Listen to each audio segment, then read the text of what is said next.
Hi hello నమస్తే. నేను మీ సీనుబాబు.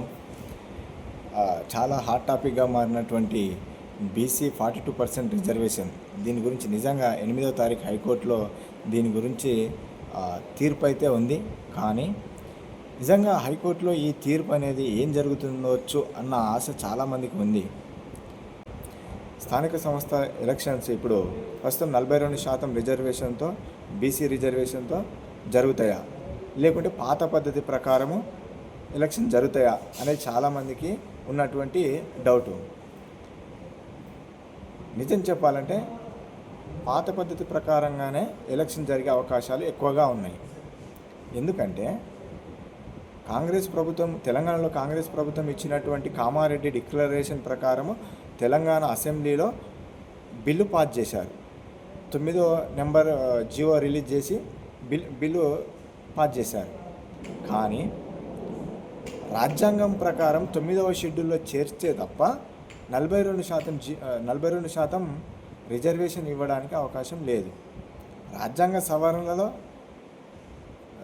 సవరణ ద్వారా పాసిబుల్ అవుతుంది. కానీ ఈ ఇష్టం ఉన్నట్టు రాష్ట్రాలు వాళ్ళకు సంబంధించినటువంటి ఏవైతే వాగ్దానాలు ఇస్తాయో ఆ ప్రకారంగా రిజర్వేషన్ను పెంచుకోవడానికి అవకాశం అయితే ఉండదు. పార్లమెంట్ ఉభయ సభలు చర్చించి 9వ షెడ్యూల్లో చేర్చితే దానికి న్యాయపరమైనటువంటి చిక్కులు లేకుండా ఆ రిజర్వేషన్ కొనసాగడానికి అవకాశం ఉంటుంది. కాబట్టి గత ప్రభుత్వాలు ఇచ్చినట్టు మాదిరిగానే 27% బీసీలకు రిజర్వేషన్ ఇచ్చారు. కాబట్టి దాని ప్రకారమే ఎలక్షన్ జరిగే అవకాశాలు ఎక్కువగా ఉన్నాయి.